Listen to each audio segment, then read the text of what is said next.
The skies over Germany once carried an air of invincibility. By 1944, the Reich still believed in its Luftwaffe, a force that had terrorized Europe since the opening days of the war. But on one fateful morning, that illusion began to fracture. Fields stretched quiet beneath the rising sun, rows of Messerschmitts and Focke-Wulfs lined along makeshift runways, their crews bracing for yet another day of combat.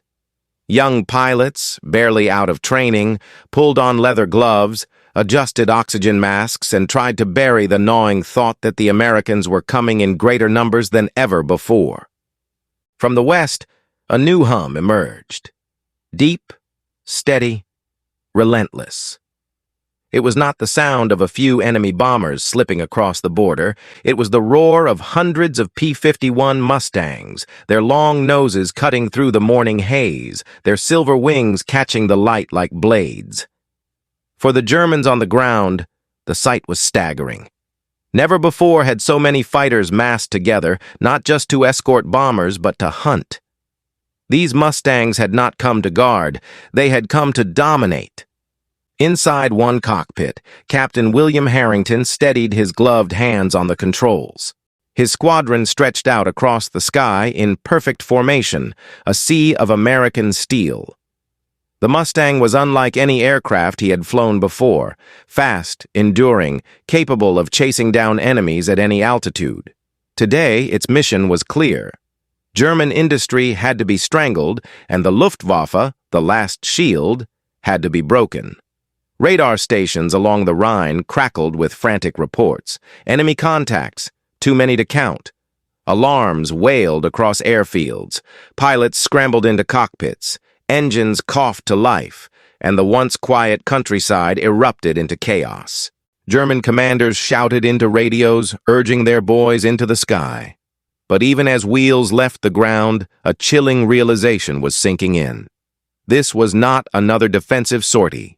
This was the day Germany's fighter force would be tested against a storm unlike anything it had ever faced. The horizon darkened with motion as the Luftwaffe clawed its way into the sky. Engines roared. Exhaust trailed black scars across the clouds, and formations of Messerschmitt Bf-109s and Focke-Wulf 190s surged upward to meet the approaching wave. To the German pilots, the air was thick with urgency. A desperate climb into the unknown, where survival hinged on seconds and reflexes. Some were seasoned veterans of the Eastern Front, hardened men who had faced Soviet swarms. Others were boys with barely 50 hours in the cockpit, their eyes wide behind fogging goggles, gripped by fear disguised as duty. From above, the Mustangs appeared like hawks circling prey. Their long-range engines gave them freedom, no frantic countdown of dwindling fuel, no chains of distance holding them back. Captain Harrington's squadron dived first, sunlight flashing off polished wings as 6 50-caliber guns thundered in unison. The first German formation shattered before it had even settled into position. A Messerschmitt burst into flames, its pilot bailing too late. Another broke apart under concentrated fire, pieces tumbling through the clouds. The Germans tried to respond. Tight turns, quick rolls, desperate climbs, maneuvers that once gave them supremacy. But the sky had changed. The Mustang could dive faster, climb harder, and match them strike for strike. Veterans who expected the old advantage of the Bf-109 suddenly found themselves chased instead of chasing. Young pilots froze under the pressure, their aircraft ripped apart before they could even fire a shot. On the ground, villagers tilted their heads skyward. What they saw was not a battle. It was a storm of contrails, explosions, and burning wreckage raining down across fields and forests. The Luftwaffe, once the symbol of dominance, looked fragile, fractured, scattered across the very skies it once ruled. For every Mustang that fell, 5 more pressed forward, unrelenting. By the time the first engagement broke apart, the balance was undeniable. The Luftwaffe had not defended German skies, it had bled, and the day had only just begun. The battle spread like wildfire, stretching across miles of open sky. Contrails tangled into white scars, twisting and breaking apart as fighters clashed at blinding speed. Below, columns of American bombers pressed forward, their formation tight, their payloads destined for factories and rail yards deep inside Germany. For the first time, they were not lambs to the slaughter. They were guarded by a shield of Mustangs, a wall of steel and fury that would not break. Captain Harrington banked sharply, the Mustang's wings slicing through the air as tracers streaked past his canopy. A Messerschmitt latched onto his tail, its guns flashing bright bursts. But with a pull of the throttle and a dive into the clouds, the Mustang's Merlin engine unleashed its power. The German fighter strained to follow, engine screaming, wings trembling under the pressure. A Focke-Wulf 190 dove headlong at a bomber, its guns finding the mark, but a Mustang swept in from above, shredding its fuselage before it could pull away. The bomber lived, the German pilot did not. For the men on the ground, it was a terrifying spectacle. Pieces of burning aircraft rained down over villages, smashing into barns, forests, and rivers. Children watched as their once proud defenders spiraled helplessly into fire and ruin. To the Luftwaffe commanders in their bunkers, reports came flooding in, lost squadrons, missing veterans, aircraft destroyed by the dozens. The numbers made no sense. How could so many vanish in so little time? As the smoke trails drifted across the sky, one truth became unavoidable. The Luftwaffe was no longer the terror of Europe. It was breaking apart, one squadron at a time, under the relentless storm of silver Mustangs. The German defense network strained under the weight of the assault. Every airfield scrambled what remained, sending squadrons skyward in frantic bursts, but the results were always the same. Mustangs already waiting above, engines humming with lethal intent. It wasn't just a fight anymore. It was an unraveling of the Luftwaffe's backbone. The chain of command faltered, radios filled with overlapping cries for help, and formations broke apart before they could even take shape. Major Eisen, one of the Luftwaffe's few surviving aces, led a group of 12 fighters into the fray. He had carved his reputation against Soviet pilots years earlier, tallying kills with cold precision. But today was different. As his group climbed, shadows descended, Mustangs swooping in with coordinated fury, striking from angles his men could not counter. Within minutes, 6 were gone. 2 trailing smoke, and Eisen himself was forced into a dive to survive. Even legends found themselves outmatched. Meanwhile, bomber crews pressed on with new confidence. From their vantage point, the sky seemed alive with streaking lines of fire and tumbling wreckage. Yet they knew something had changed. Missions that once came with staggering losses now ended with most of the formation intact. Engines rattled, wings bore holes, but the squadrons endured. Below, the roar of explosions marked each bomb's impact, crippling rail yards, oil depots, and the very lifelines of Germany's war machine. On the ground, civilians could no longer ignore the truth.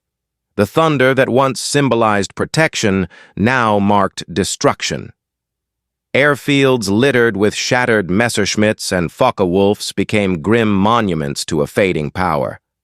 Mechanics worked tirelessly to repair what little survived, but fresh machines and experienced pilots were luxuries Germany could no longer afford.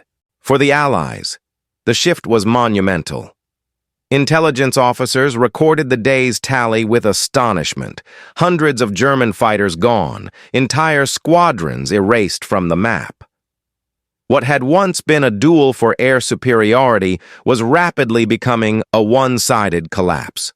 The Luftwaffe's core strength, the very force that once dominated Europe, was breaking apart under the relentless weight of 262 Mustangs. As the day dragged on, the German pilots began to feel something they had rarely known before: fear. It was no longer the thrill of engagement, no longer the certainty that skill or experience might tip the balance. Instead, every climb into the sky felt like a gamble with impossible odds. Veterans who once soared with confidence now whispered quiet prayers before takeoff. Young pilots, barely trained, trembled at the throttle, staring into a horizon they might never return from. In the cockpit, the difference was stark. The Mustang pilots fought with calm determination, their radios alive with clipped commands and quick bursts of laughter. They knew their machines were faster, stronger, and more reliable. Even when one fell, another slipped into its place, the shield never breaking. For the Germans, each radio transmission carried panic. "Brake left! I can't shake him, I'm hit!" The voices of comrades cut off mid-sentence haunted the survivors long after they landed, if they landed at all. Civilians witnessed the unraveling with a mixture of disbelief and dread. Farmers abandoned their fields to watch fiery wrecks streak downward, trailing black smoke across the afternoon sky. Children pointed toward tumbling aircraft that ended in fields of twisted metal. For the first time, German soil was no longer a fortress. The skies above their homes belonged to someone else, and it filled them with a quiet terror. On the ground, Luftwaffe officers scrambled for answers. Briefings turned into arguments, arguments into silence. How could they counter an enemy that struck with such precision and left so little room for survival? Supplies dwindled, fuel was scarce, and replacement pilots came with little more than classroom knowledge. Even as orders demanded continued defense, many knew the truth. Every sortie meant another step toward annihilation. Fear was no longer confined to the cockpits. It seeped into the ranks, the command posts, and the very core of Germany's air defense. The once mighty Luftwaffe, built on confidence and superiority, was now fighting under the shadow of doubt. And in war, doubt was as lethal as bullets. By mid-afternoon, the sheer weight of losses had shifted the rhythm of battle. German command centers, once bustling with confidence, now echoed with frantic reports of vanishing squadrons. Maps filled with red markers as units disappeared, sometimes without a single survivor returning. The numbers painted a grim reality. This was no longer attrition, it was collapse. The Allies, meanwhile, sensed the momentum. Mustang squadrons roamed freely across the skies, cutting down anything that dared rise to challenge them. What had started as an escort mission evolved into open dominance. Pilots hunted in packs, weaving across the horizon with practiced precision, striking swiftly and vanishing into the clouds. To the bombers they protected, it was like watching wolves guard a flock. Deadly, efficient, unstoppable. For the Germans, adaptation proved impossible.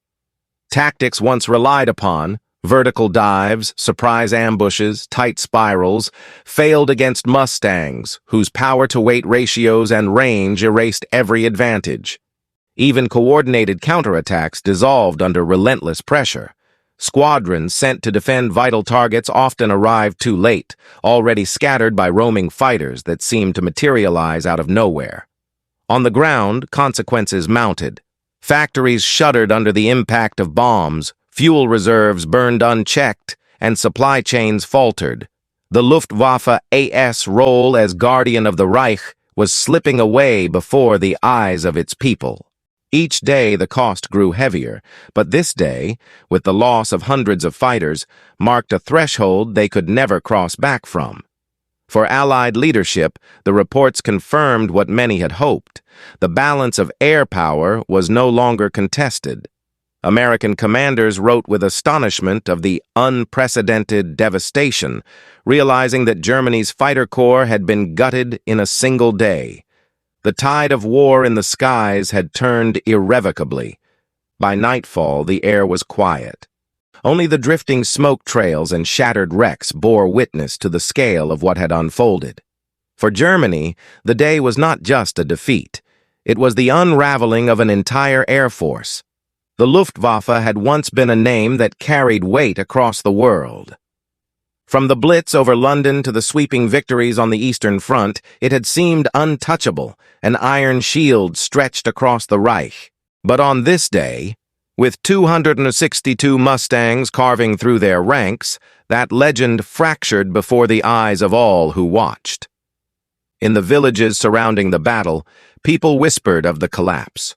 Farmers gathered around wrecks scattered across fields, staring at twisted wings still bearing the Black Cross. Once proud symbols of German strength now lay broken in silence, reminders of a fading era. Children who once looked skyward in awe of their defenders now saw only flames and smoke. The invincible guardians had become fragile mortals, their dominance slipping away with each lost plane. Inside Germany's command posts, the atmosphere was heavy with denial. Officers shuffled papers, issued orders, and drafted reports that tried to mask the scale of the catastrophe. But behind closed doors, even the most hardened commanders admitted what they feared. Germany could no longer control its skies. For every pilot lost, there was no equal replacement. For every plane destroyed, there was no factory fast enough to rebuild. The collapse wasn't a matter of possibility, it was inevitable. Across the Atlantic, Allied leaders read intelligence reports with cautious optimism. They knew what this meant. Their bombers would reach deeper, their invasions would face less resistance, and the war itself had turned another corner. The day the Luftwaffe lost its strength was the day Germany lost its shield. And in the cockpits of the surviving Mustang pilots, exhaustion mixed with realization. They had witnessed history firsthand, rewriting the balance of power in a single afternoon. The Luftwaffe, once the scourge of Europe, had been humbled beyond recognition. The legend had not just been challenged, it had been broken. When dusk settled over Germany, the last echoes of battle faded into silence. Smoke trails thinned against the dimming sky, and wreckage burned quietly in distant fields. The air, once alive with the thunder of engines, was now eerily still. For those who survived, it felt as though the world itself had shifted. The skies over the Reich were no longer German, they belonged to the Allies. Survivors among the Luftwaffe landed on shattered airstrips, their faces pale beneath soot-streaked helmets. Some sat silently in their cockpits, staring at the ground, unwilling to step out and face the truth.